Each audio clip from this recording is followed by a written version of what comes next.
So hi, I'm so happy to welcome you to this conversations around coronavirus and especially the energy of coronavirus. My name is Prune Harris, and here today I'm joined with Sara Weyland, who is a dear friend of mine and also someone who really supported me as I went through coronavirus recently. So I've asked Sara to be here to really help gain some of the insights and some of the wisdoms in the experience that I went through, because I really want to be able to share them with you. So thanks, Sara, for joining us and for really directing and helping have this discussion together. Yeah, thanks, Prune. I'm really looking forward to this conversation. I know there are many other people too who are also really looking forward to learning some of the things, some of the insights that you've had from your two experiences with coronavirus now. So I thought maybe we could start there with, just for those people that maybe don't know your experiences with coronavirus, that you've had it about a year ago or more than a year ago. Mm-hmm. What was your first experience with coronavirus? Yeah, it's great, isn't it? It's like, I work in the healing field, I teach in the healing field, and here I am twice receiving this beautiful virus. So I think that it's a really fascinating place to even start thinking and talking about the way that sometimes when there are teachers, educators, leaders in any field, we expect them not to become victim to illness in any way. And I think of illness as something very, very different than that. I think of illness as an opportunity. It's an opening. And that's not really, we don't talk about it very much. We often talk about the learnings that we get from having been ill, but we see illness as an inconvenience, as a danger often. Obviously, around coronavirus, there is a lot of emotions around it, because it has created many, many fatalities. It's severely changed all of our lives. So there's this aspect of fear around as well. But for me, any illness is an opportunity for walking a pathway within my body system that not being ill doesn't give me the opportunity to actually work with. I suspect, I know, like you, Sarah, and I suspect like many of us, I'm a busy person. I move through my day pretty quickly. I have the complete joy of loving my work and loving my environment and family and life and everything else, but it's busy. And so anytime I'm ill, it's actually, I know that illness only comes in when there's an imbalance, when something needs balancing. And so that illness gives us the opportunity to really look to see, what was out of balance? Why has this come in right now? Why has it been taken in either superficially or really deeply? And what are the opportunities in that? And for me, these two experiences with coronavirus, and in fact, actually, it feels like even more experience with it, because it moved very strongly through my family members as well. So personal experience of having hosted the virus, but also worked with it in that very intimate way as well. And they were very, very different, those two experiences. That's exactly what I was going to ask you to maybe share with us, if you can, how the experience was different between the two experiences that you've had. Yeah, so the first one was in March 2020. So here in the UK, we'd just gone into lockdown, and I'd been teaching a group, and I'd been traveling quite a lot, and obviously picked it up in that way. And it felt at that time, it was very physical. And I would say that's the really big difference between my two experiences of coronavirus. The first time, it felt like it was a virus. It came into my system. It came in quick and strong. And that was slightly different than something like a flu that tends to come in and kind of find its way energetically into the system, and from there spread through the body.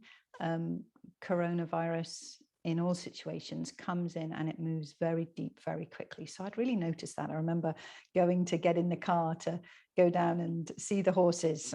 Even when you're ill, you need to look after animals. And I remember getting in the car, and literally as I opened the car door, I watched my lung energy at that time. So, 18 months ago, I watched my lung energy just take literally an inward dive. So rather than having this lovely movement out through the energy field, your aura moves as your lungs move. So rather than having this movement, it suddenly impacted in. And from that moment, the lungs were really cold. I felt that breath really cold. It took a while for them to reboot in their health. But at all points in that first illness, the symptoms were fairly mild. It felt to me more like an information gathering in my system.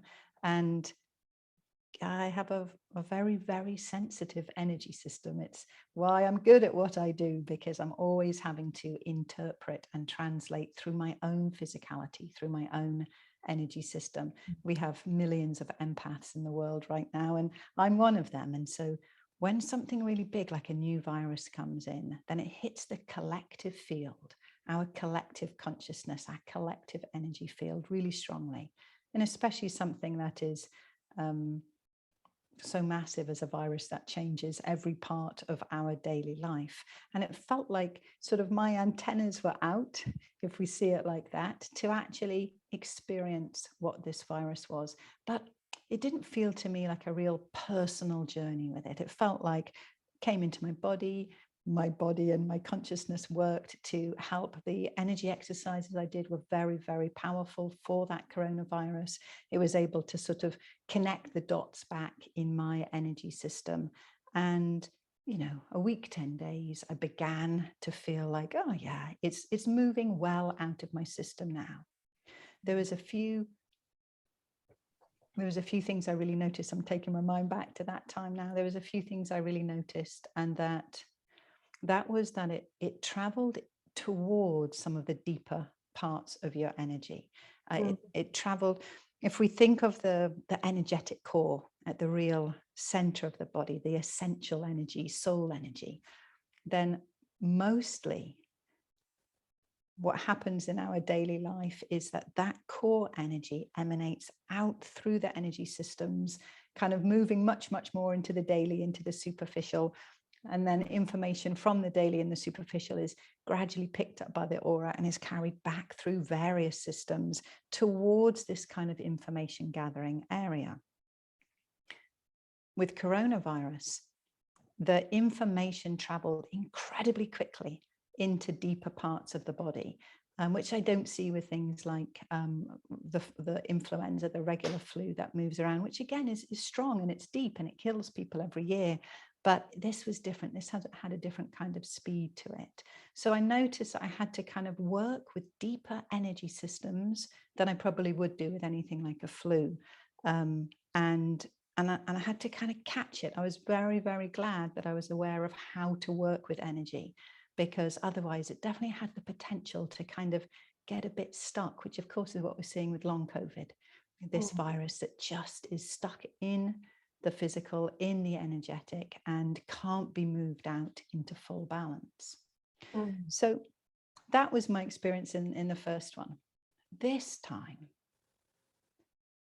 it felt like actually it was deeply personal, that it was a virus that came because of all kinds of factors in my system that made me very open to catching a virus. And does that mean my immune system was down? No, not really. It's not quite what I'm talking about.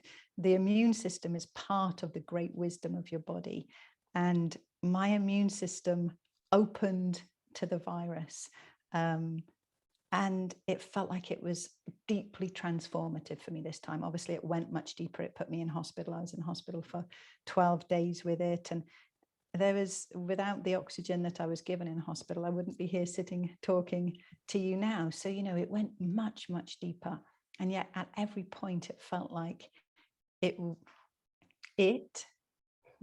meaning the virus, my physical body, my spirit or soul, my deepest essential essence, and all of the energies around me. Let's call that cosmic energy. I'm going to leave it to your specific cosmology to find the words that you around, but I felt deeply supported as I went through that process, even though it was near death. It was absolutely beautiful, really amazing. So two very different experiences, And I think for very different reasons. One was for me to gather a physical and energetic understanding, and one was to go through a really profound transformation. Yeah, that's so such a beautiful way to describe the difference between your experience. And something I just want to return to that you kind of brought up there is that there were some specific reasons that you felt like the second time around that you opened to it in the way that you did, and also that you became so ill with the second round of coronavirus. So I thought maybe to give you the opportunity to kind of share what some of those insights and reasons might have been for you. Yeah, and of course, partly this is with hindsight, because hindsight gives us the ability to reflect, doesn't it? I mean, for me, that's all hindsight is. It's the information that you gather out of reflection. But the starting point for me was actually February of this year. I really recognized that I was holding some patterns, whether we think of them as ancestral patterns or childhood patterns, karmic patterns, whatever level we want to look at. I was aware that there were some of these really deep energy patterns in my system, but they were influential in the everyday, which, you know, of course is true for all of us when we're working with the shadow part of ourselves, when we're working with the shadow part of our ancestral fields or patterns that we've inherited that are looking for balance. And as I came out of the winter, it really felt to me, this is the time. This is the time to be committing to working with that level. And I knew that there was, so maybe let me just explain a little bit. When I look at a person's, and so if I was looking at you right now, Sarah, which I am, then it's apparent how your energy field is in your own physicality, in your own health. Apparent how your amazing soul energy and the amazing soul energy of every human being is moving and emanating through the energy system. And then layering within that and behind that, there's an ancestral energy field running even deeper through the back part of that energetic core is a inherited energy field, which isn't necessarily through blood lineage. So that then becomes what we could call karma. And some people carry a really, really heavy karmic load, a big karmic load. They're here to really move a lot of imbalance through their system to find balance. Yeah. And some people have very, very little karmic load. They're coming with different levels of those inherited patterns. So I was aware, as I was coming out of the winter, that actually it was time to work with some of these deeper patterns in my system. And I was aware of how they showed up. I was aware of little places in my life where there were continual imbalances, and despite a lot of concentration and a lot of work on them, I couldn't find the balance there. So that's the start point for me. And you might say, well, how does getting coronavirus and ending up in hospital 6 months later, how does it start here? But actually, anytime we turn our consciousness, we turn our energy to really working to find balance, then it's often a very brave pathway, because it means that I'm going to be fed, I'm going to call into my daily experiencing all kinds of ways for me to break down those old patterns. So I could really find that movement through those old ways of being. So that's the start point. Then a month before I got ill with coronavirus, I didn't even know what it was at first, but suddenly I was standing in a field, and suddenly my heart field looked like there was lightning bolts flashing through it. I felt very ill very suddenly, thought I was going to pass out.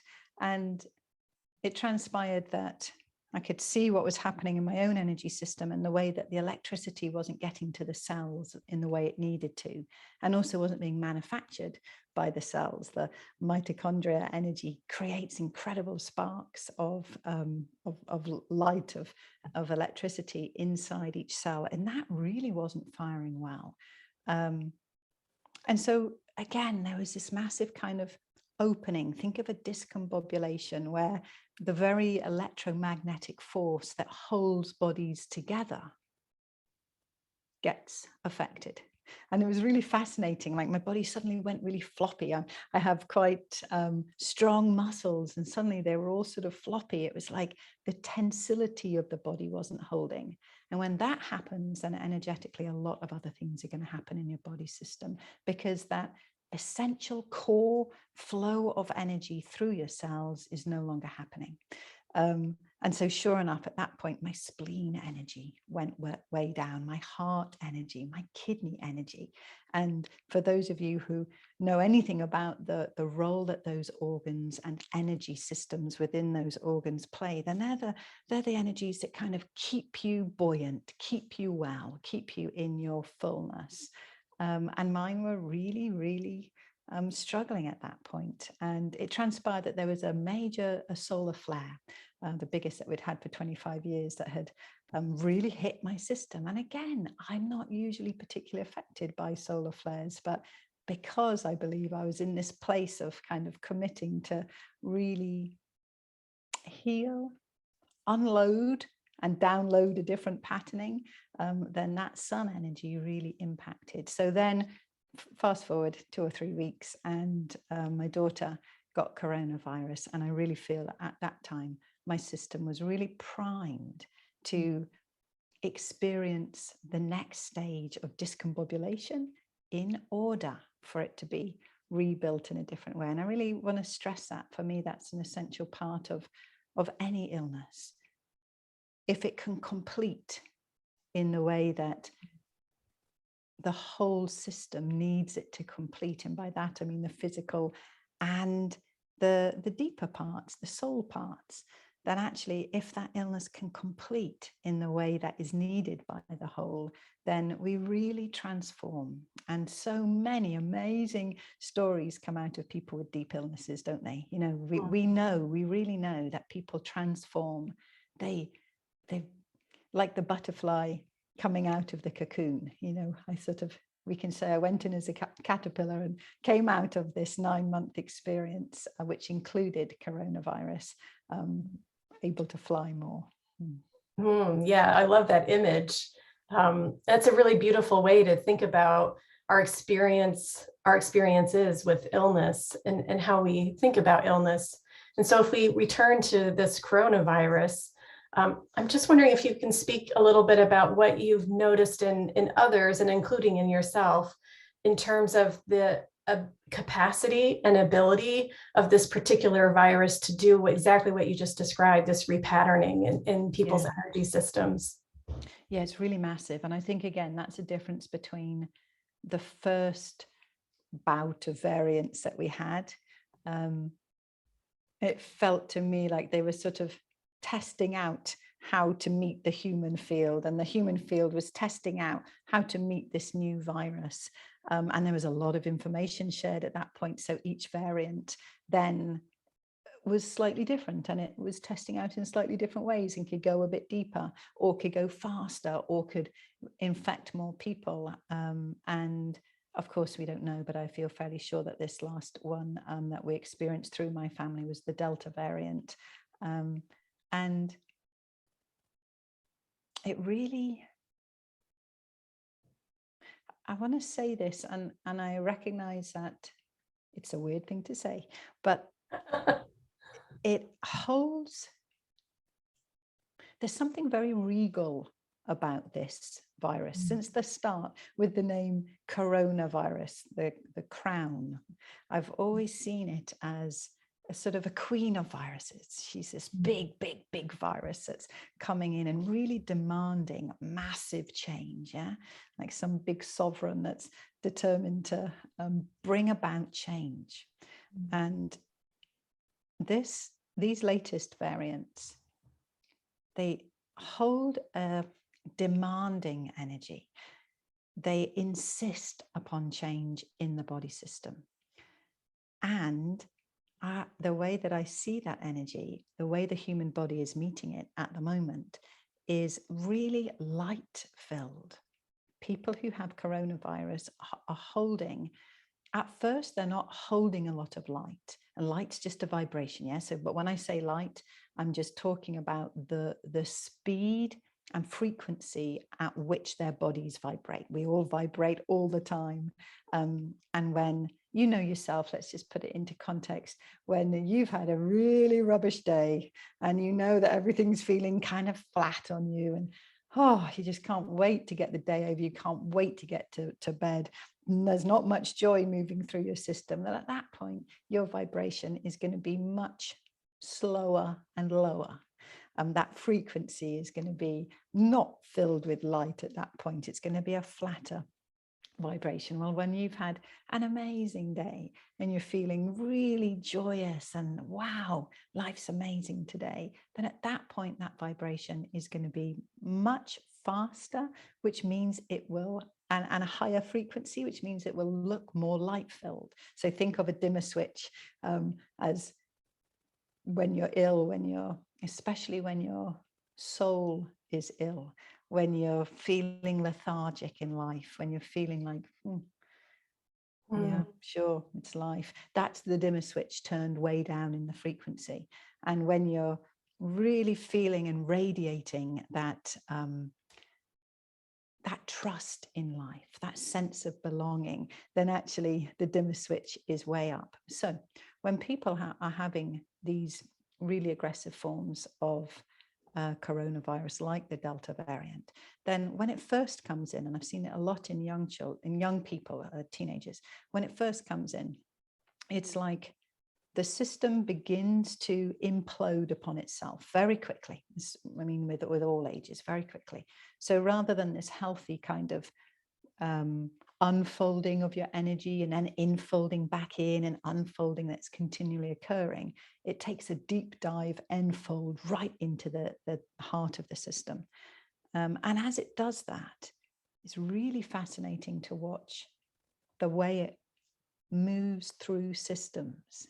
Respiratory system, obviously, most people are aware of that, but then often it moves into the digestive system and then the circulatory system. It's fascinating to see it kind of moving through, reading information in that system, sharing information in that system, moving on to the next one. Really, really kind of different from anything else I've seen work like that. So as that's happening,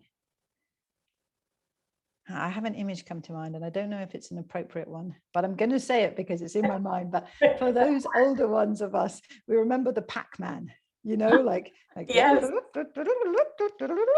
And it would just, I remember that as a child at Christmas, getting one of these little games that had the Pac-Man. In a way, the coronavirus is like that. It's going through the system, and it's, in lots of ways, it's clearing. Now, what becomes really important is, how do we rebuild underneath the clearing? Because most of what it's clearing, it's great, it's clearing it. So it really holds this potential to break down levels of debris.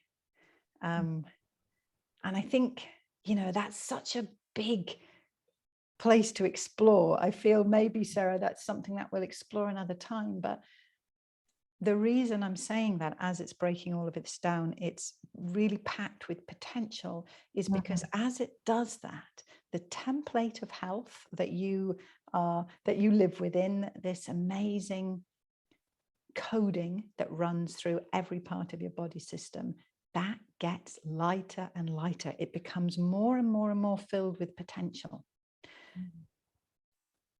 So on that rather radical note, I'm going to pause.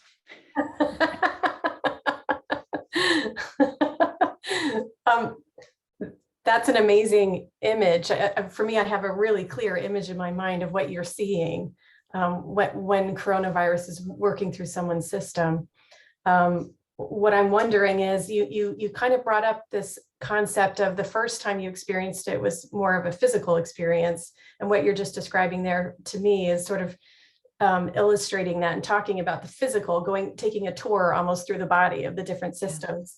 And then you brought up the essence of a person, their sort of inner core. And I wondered if you wanted to speak a little bit about the difference between seeing illness as a sort of soul opening or a soul journey experience versus it just maybe being a physical experience, or maybe both. Yeah. Yeah, and of course, some illnesses are both. I always think of healthcare as soul care. And if we can start thinking of how in balance, not is my soul, because everybody's soul is always immense and beautiful, but it's how in balance is my soul expression in my life. And that for me is the definition of health, because when our soul expression is moving through our daily life. I'm not talking about something just once a week or once a month or when you go on holiday and when you go on a retreat. But if we're able to be really experiencing what we came here to do or who we came here to be, if we can really be moving towards that ever-evolving sense of expression, then our physical body moves with that. It really, the reductionist understandings of the biomedical worldview makes us think that the body is total. But as I know you see in your practice and in your life, Sarah, and so many of us do, that actually when we get that deep essential energy able to radiate through the body system, then there's not much that the body can't manage. Our resiliency goes way up. And now that's not to say that we don't still get ill, because again, I don't see illness as an imbalance for the sake of imbalance. I see it as the next step of evolution for each of us. Sometimes we get ill because we're absolutely burnt out and exhausted. Well, then we have to reboot and we have to figure out how to bring more balance in our life. Sometimes we get ill to really clear that karmic pattern, that there was no other way that we could take our attention so deep. It's a little bit like being taken down into the depth of ourselves to really be able to work with something. So when we think of that energetic core, we think of that essential energy, that soul energy.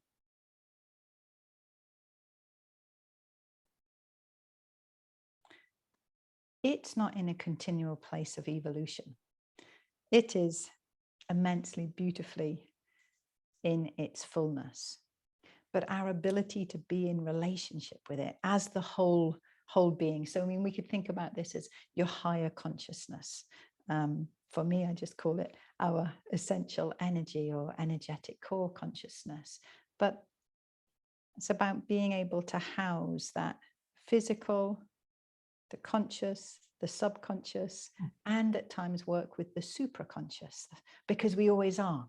That concept of being informed by a collective consciousness at all times. And, one of the big things that we've really experienced over this last year is not only fear of coronavirus and the vastness of what that's brought into our collective lives, but also an ever increasing awareness of our climate and our world imbalance. And so you can't separate those from that place of collective consciousness. They really move together in that big burden or grief that so many people, millions, billions of us are feeling, this place of imbalance on the collective scale. And so then when something like coronavirus comes in, for me, on a personal level and on a collective level, it offers us the ability to really look to see how we evolve, how we help our soul expression come forward into a dynamic relationship, rather than kind of the hamster wheel of life that we can get stuck on. Mm. Yeah, no, I love that. You brought up the theme around fear. And so I thought this would be a good place to maybe just have a discussion around that a little bit, especially when we're talking about coronavirus. And like you mentioned, there's a lot of fear that is out there in the collective around coronavirus. And I just wondered if you could speak to, were there any moments where you experienced fear, and both with coronavirus, but maybe just on a wider level, we're talking about illness, and then maybe talk a little bit around energetically what you see when people are meeting illness with fear. Yeah, okay. So the first question, my personal journey with fear. I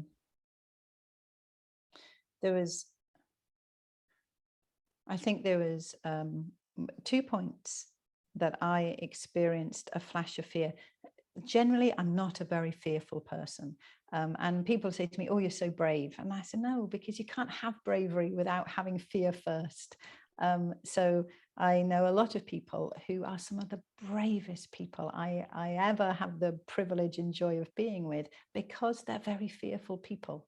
But for me, I don't often have to work with fear. I think I have a deep trust in the world. You know, I have a deep trust that essentially if this is my time to die, then I'm okay with that. If it's my time to live, then I'm okay with that. And I trust that actually as I breathe, as I walk, as I talk, then everything's okay.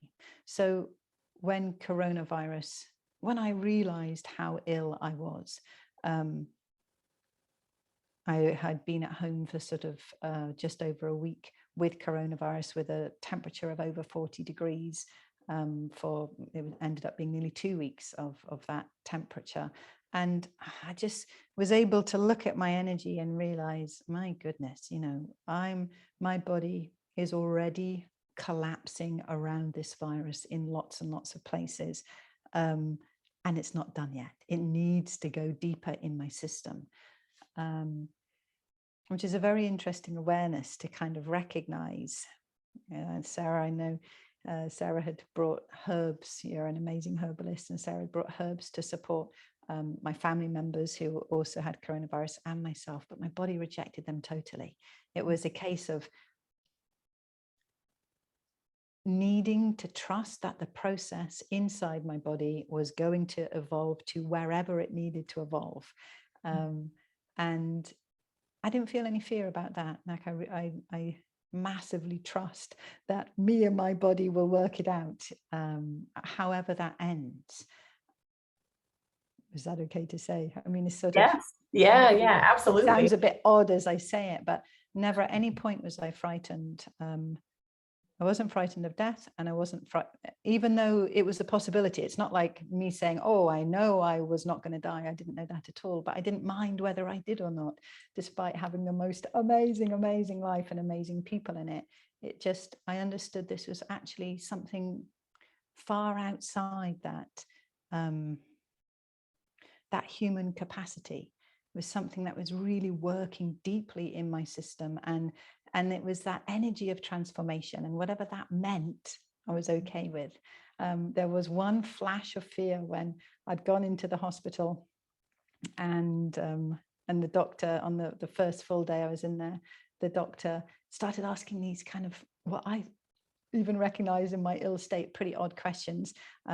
Did I run my own affairs? Did I manage my own bank account? And I'm thinking, this is a little bit odd questioning. But of course, his next question was, so therefore you're in a sound state of mind to allow us, if necessary, to induce you in a coma and put you on the ventilator. Oh my goodness. And I felt that sort of rising and closing of fear, recognizing, oh, if I go onto a ventilator, I'm pretty sure I'm not coming back into life. I was sure at that point, and it's not true for many people. Many people, of course, go on the ventilators. It's literally their breath of life, and they find their way back. But I understood in my system that if I got to that point, then I wasn't leaving that hospital alive.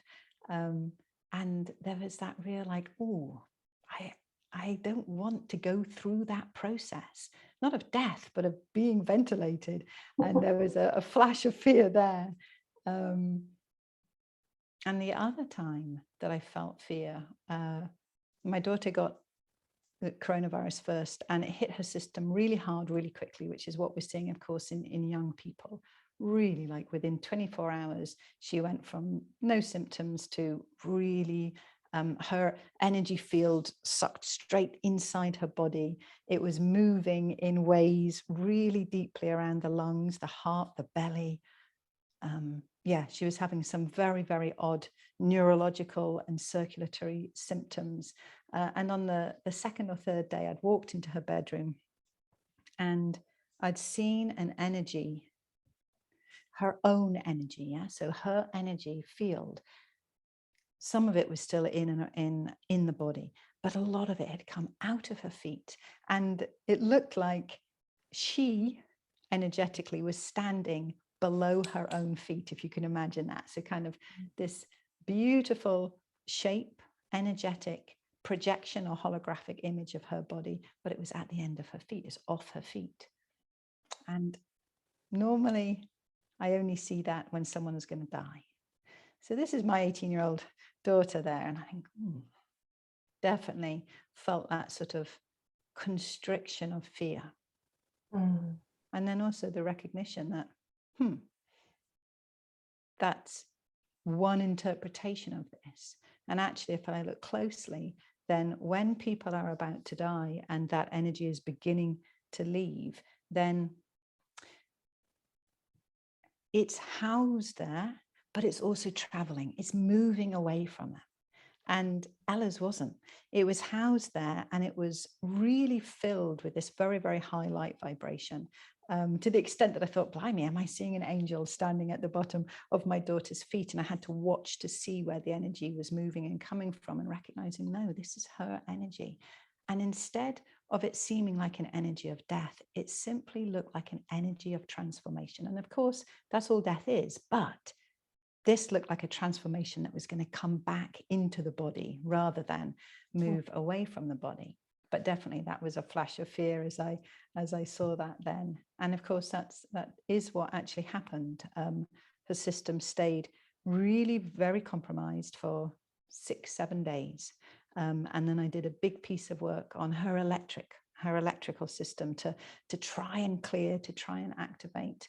And for me, that level of intense work through my already very compromised system definitely pushed me further along the road into experiencing coronavirus much more severely. And of course, if you are a practitioner out there, you know you should never work when you are ill. And if you are a carer of a beloved, like a child or a spouse or a sibling or a whomever, you know that sometimes you break your own rules. So hands up, I broke my own rules very much and worked at a very deep level on my daughter's system when I knew that my body system was already very compromised. It helped her immensely. And from that time on, she really picked up. From that time on, I really went downhill. But what happened in her system then is that all of this kind of stuckness, things had got really, really stuck in her energy system and therefore in her physicality.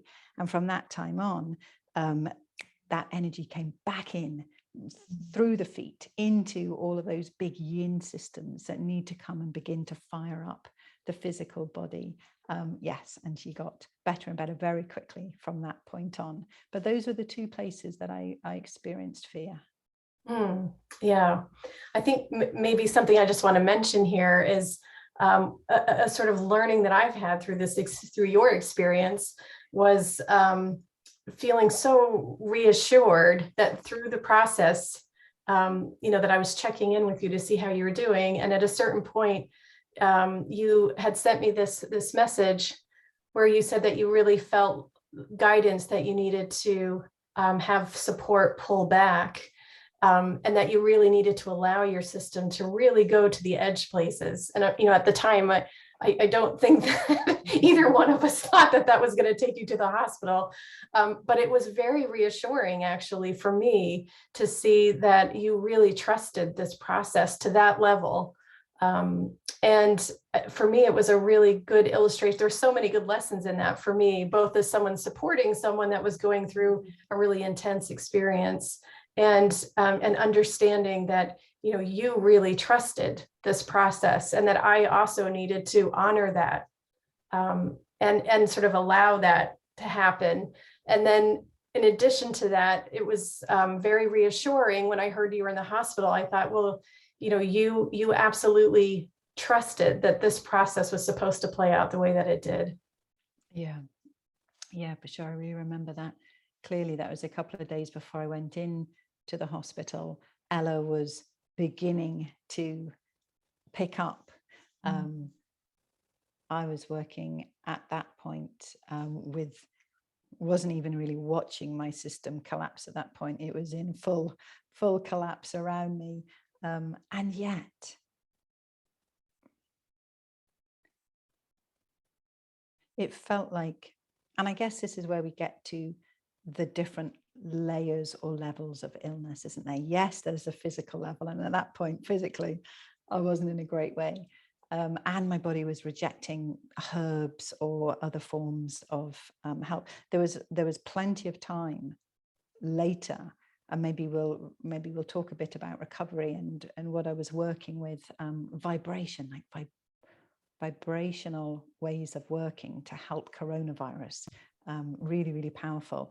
But at that time, the physical was definitely plummeting in, and yet it felt like the energy field behind me, if you want it to, that's how I tend to perceive it, of that ancestral energy field being almost pushing in its support, like so supportive, so like, you can do this. I mean, if I had to put words to that energetic vibration, that's what it was like. And then behind that again, what I could call this karmic inheritance, something that was like, all right, if you really want to evolve right now, you've got to go to the places that you haven't been before. There needs to be, and in that way, I mean, I think any illness is a big initiation, isn't it? But it was sort of a choice point of initiation. And even at the time, in that consciousness, you know, Sarah, you were doing amazing work with biogeometry and your own different forms of healing to help, to hold me, to hold my body strong. And not just my body, hold me strong. But it felt like that, and there was a couple of other people who were working to really support me at that point, that the energy that was coming in to support me was anchoring me down. And all of the information I had was that if this was going to be successful, let's use that word, if this is going to be worth it, if I was going to work with the virus to the place where it really held the potential, then I needed not to be held down. I needed not to have that anchor. And so, yeah, I mean, I really, like you say, I think if I'd called it at that point, I already knew my body was moving towards big collapse. I mean, the vitality in every cell was very, very poor.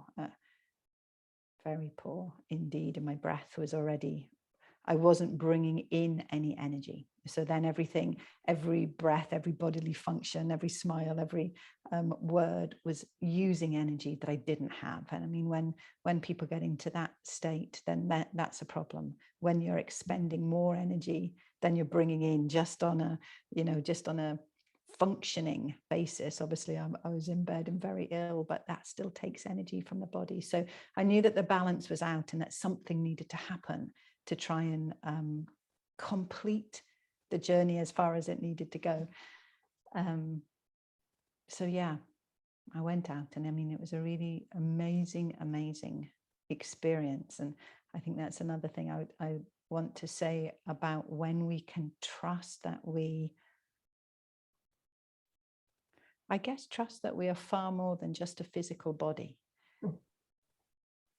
So the experiencing of illness, the experiencing of life is far vaster than just the physical or just the conscious or just the subconscious. There is this immensity of soul or spirit that we're always in connection with as well.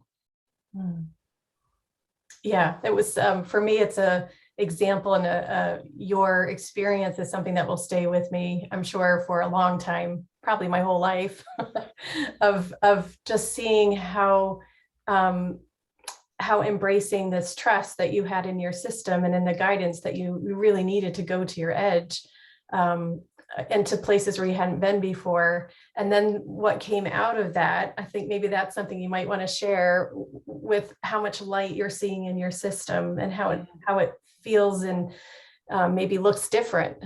Yeah, absolutely. So just like seeing it in my daughter and in many other people's systems, what I observed in mine is that, well,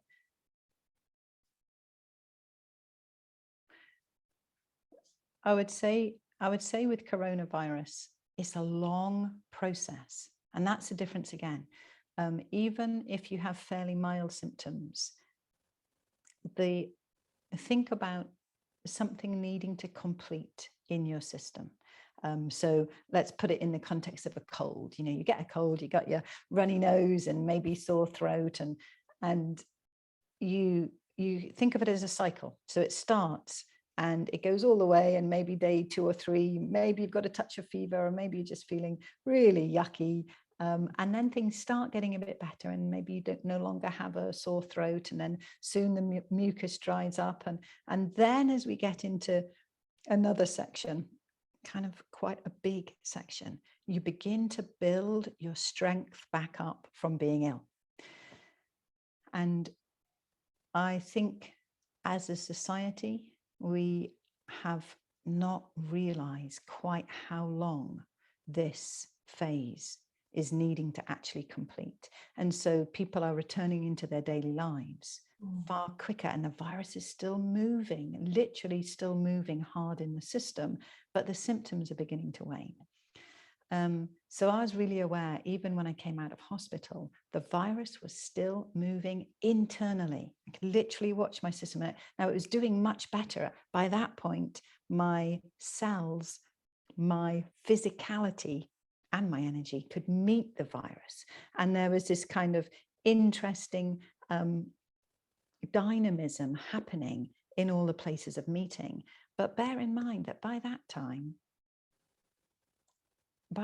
that's 3 weeks from the first symptom, 12 days of that in hospital, being most amazingly cared for by the medical staff. Really want to mention their wisdom, their compassion, their beauty, as well as their medical skill.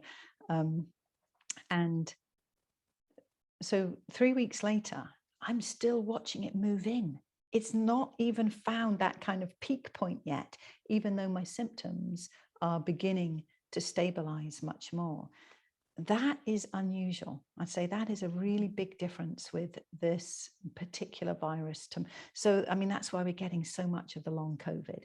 And we're getting long COVID, whereas in the past, things like chronic fatigue syndrome, glandular fever, whereas often, not always, I am going to generalize right here, but often they come forward in people who are real go-getters, real kind of charismatic. They want to jump back into life, and they jump back in before their illness has really done its completion. And then it hovers for a long time afterwards.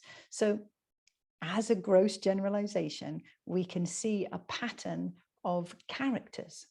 But with coronavirus, I don't think there's any pattern at all. So many people are getting long COVID. And it's because of this place of actually the symptoms beginning to dissipate, but actually the virus still moving really hard within the body. And I mean, my goodness, I'm always grateful for my ability to see energy, but I was really grateful then, because I understood that, I still have to be in trust of this process. I still have to be patient with actually my own expectations of what my body, what I can achieve. So it's been a long road of recovery. It's 2 months now since I went into hospital, and I'm still working. There's much more vitality in my system. There's much more dynamism in my system in general. I feel like the virus has completed. My experience with the virus has completed, and now it's simply about building up my stamina again. But that's a long, long time. One of the things that, as it's moving deep, deep, deep, what it's doing is it's meeting this template of health that I was talking about and actually changing it. Ooh. Very, very little I've ever seen change the template of health, but it's changing it. And the way I see it occurring in the template of health is that it increases the potential within that individual for holding more light, for holding this finer, quicker vibration. So, wow, I mean, it's a really profound and beautiful potential within the coronavirus. But of course, it's not like we're going to say, great, let's all try and get coronavirus, because it's a pathway that has many, many, many challenges. But for those of you who are experiencing it or have experienced it, I think it also offers really massive transformation into kind of fuller parts of yourself, and maybe parts of yourself that you never even knew you had because they were blocked. That's certainly how I feel. When I look at my heart field, the template of health throws out like a blueprint around each of us. So if I was to look at someone who had been ill, I could see where their energy system is now, how it was when they were ill, and how it can be, like the potential that's now housed in the system. And what I see in my system, although I'm not quite meeting it yet, is that, wow, everything has increased in its vibrational potential. Everything is more grounded, more connected, holding a very, very different frequency and vitality. And I see that in other people who have had kind of pretty deep journeys with coronavirus, and it's completed. Yeah, the thing that really strikes me about that is this whole conversation around completing and allowing your system to complete. So for me, it's like two things. One is like trusting that, if you're trusting that your system is doing the repatterning, if you're open to it, that your system can repattern through illness and through some experiences around that's a possibility. And then secondly, that you trust the recovery process and that you allow it to really complete in your system.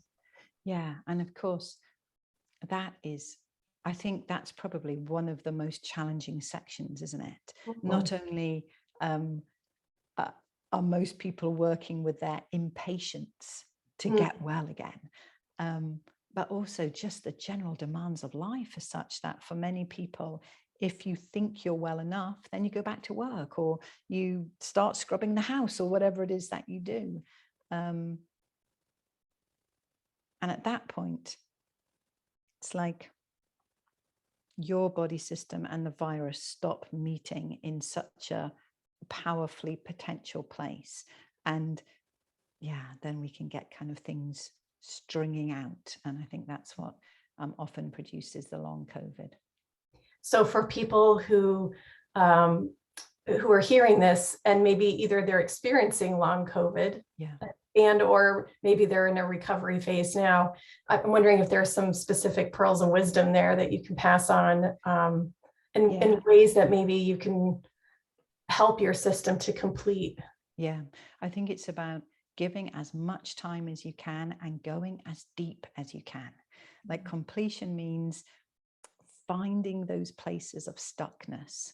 And normally imbalance, disease, illness gets stuck on places that often we're very, very aware that we have. Maybe we know we're a workaholic, or we know that we project this particular thing on someone else. Or we know we've still got pain about that particular aspect of our childhood or our first breakup. We know we're still carrying them. And it really is about doing that beautiful work, giving time, space, walking, thinking, talking about it, working to support the movement from your energy system of those places that can be like little sticky pads for things like illness to get attached to. And nobody can do that work when they're rushed in their daily life. So time, creating space and time, whatever that is, maybe it means getting up half an hour earlier every day, or waking up half an hour earlier and doing the work in bed. Maybe it means creating something in your day that simply gives you the time to do some gentle, committed and dedicated work around the places that you know you're still stuck on. Yeah. Yeah. And I mean, and in a way, do that however you know. I've got a couple of videos out that will show you ways, but maybe you already know those ways. So it's really commit to finding the places that things can get stuck. And also, as you get physically stronger, then it is about, I see it as this kind of beautiful dance between expansion of the system and exhaustion.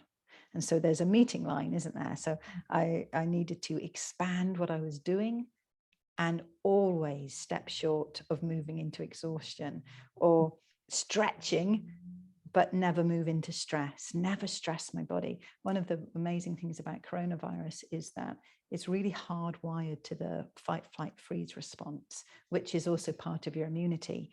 And it can really trigger quickly. So you don't want to move into stress. And whether that's physical stress, like you've gone for a walk, you thought you could do a mile, a quarter of the mile in, your body's saying, I'm really not sure about this. And you're thinking, no, I've said I'm going to do a mile. Like at that point, wow, you've just stressed your body into a place of physicality that's going to really activate this sensitive and vulnerable fight, flight, freeze response, which then really moves into stress. So you haven't stretched yourself, you've actually taken a step back. So that place of kind of stretch, stress, or expansion, exhaustion, I really, that's a place to get really aware of.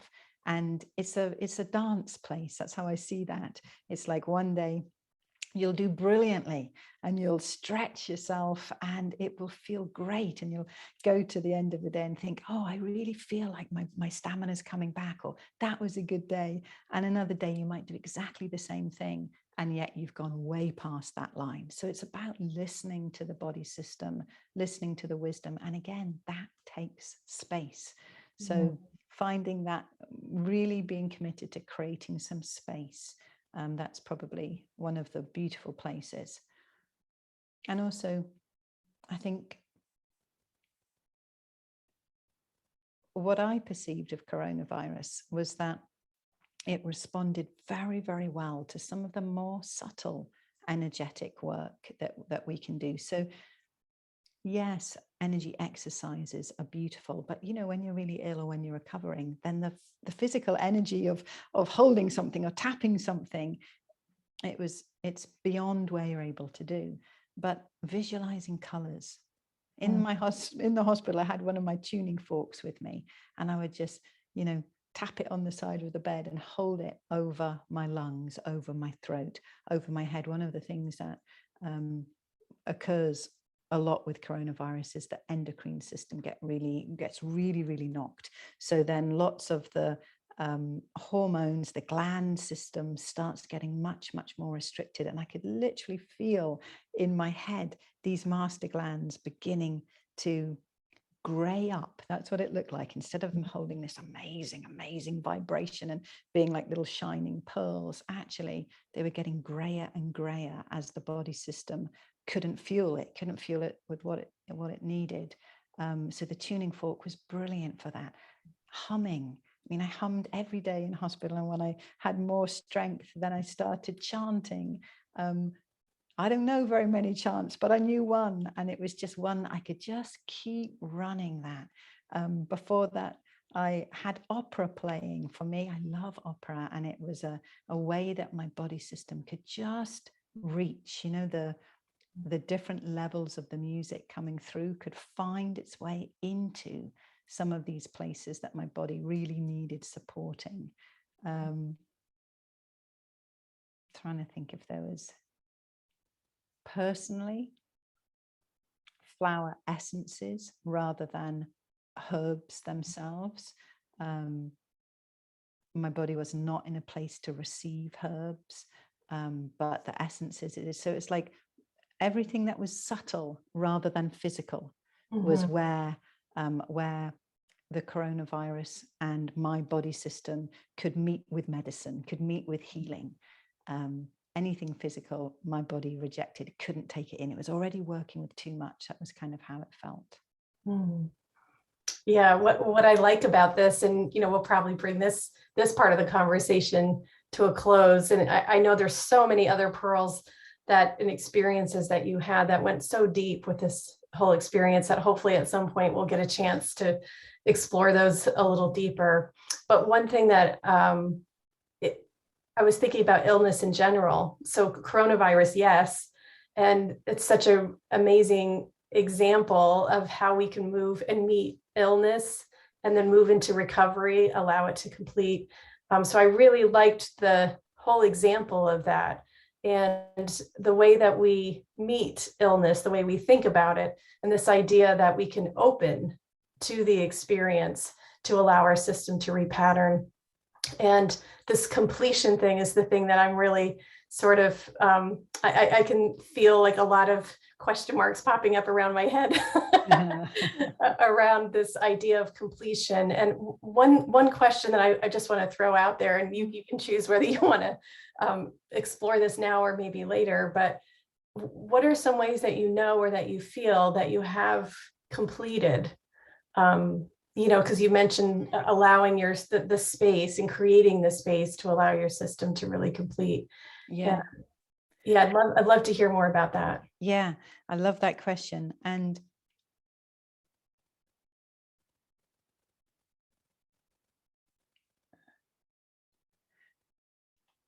I'm trying to think of a really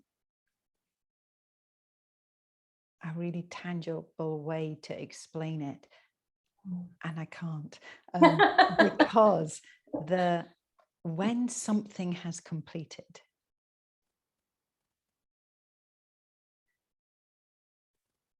and I'm not just talking about an illness, actually, I'm talking about anything that you're working on.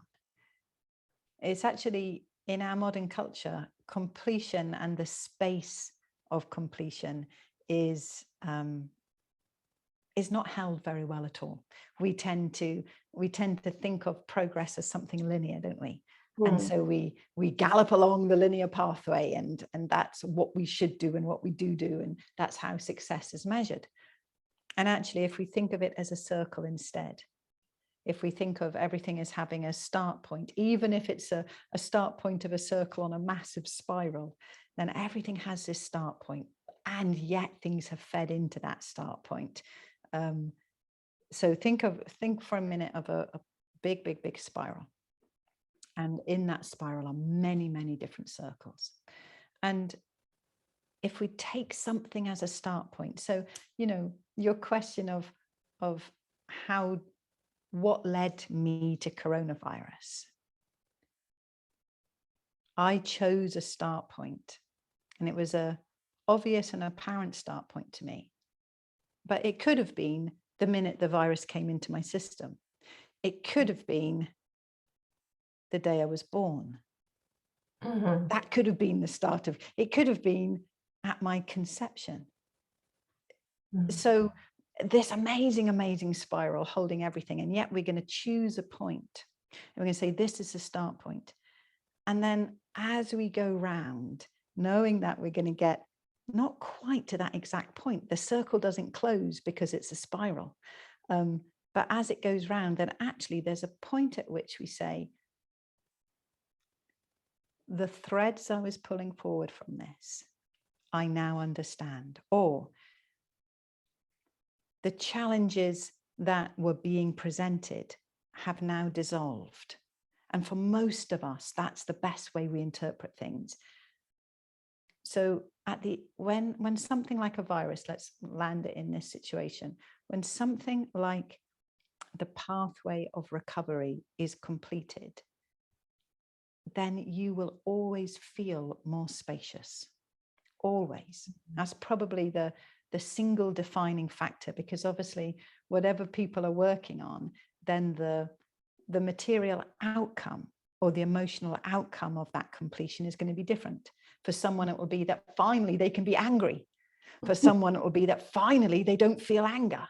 Yeah, just to give a very simple example. So we can't say completion will make you feel or help you experience X, but completion will always feel like there's more space, that actually your relationship with yourself is bigger or deeper.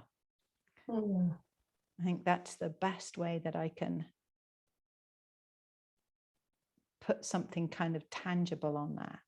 And often it's because as that phase has completed, your vibration has changed slightly.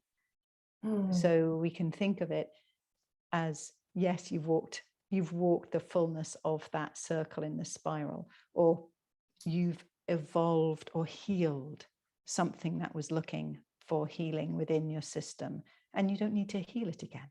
You know, it's done, it's worked with, it's there now.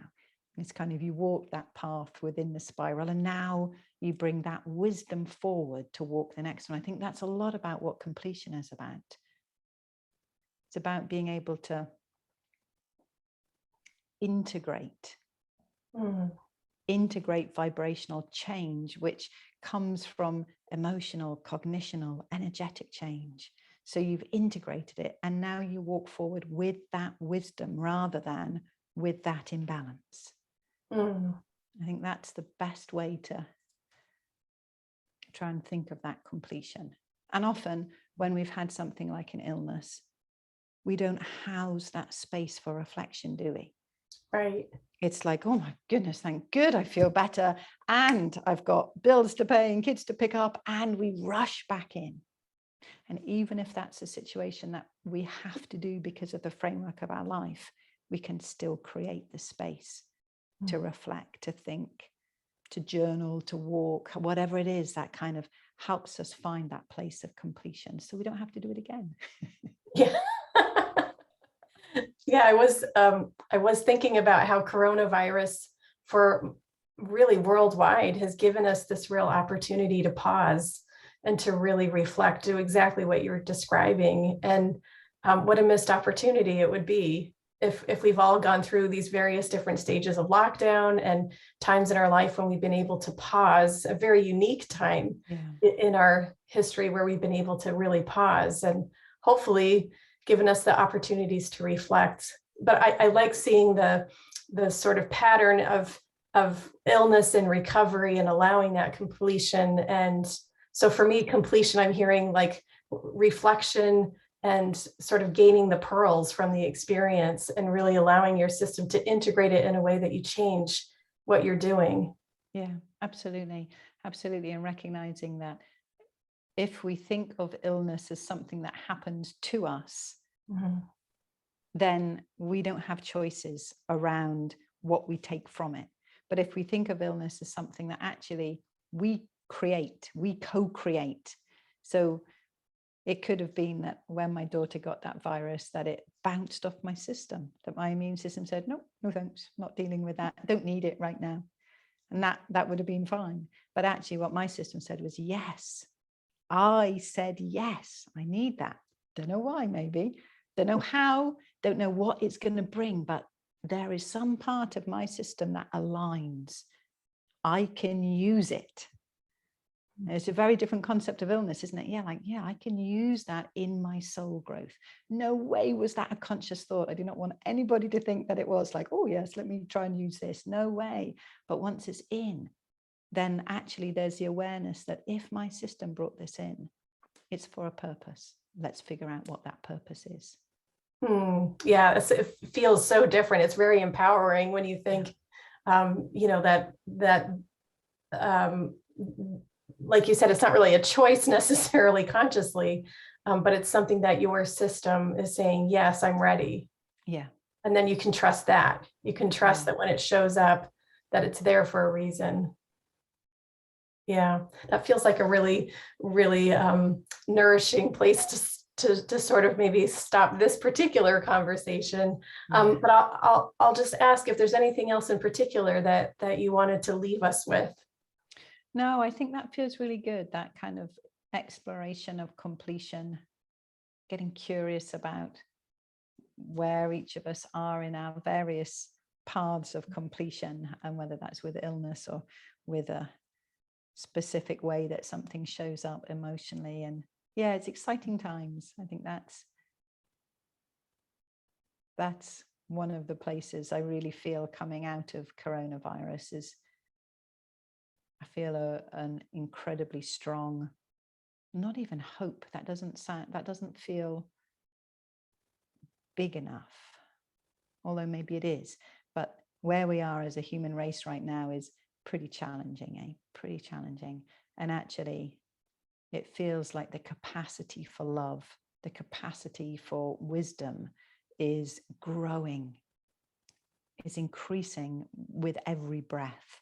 And that's exciting. That is deeply hopeful and joyful.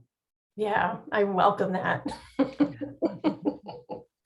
Well, thanks so much, Prune. It was such a joy to be able to speak with you at this really deep kind of soul level. And I'm grateful for being your friend and for learning these things through your experience with coronavirus. I feel like I really gained some real pearls of wisdom from that. So thank you for sharing that. Thanks, Sarah. Thanks for enabling us to chat like this so that, yeah, we can share it wherever it needs to go. Right.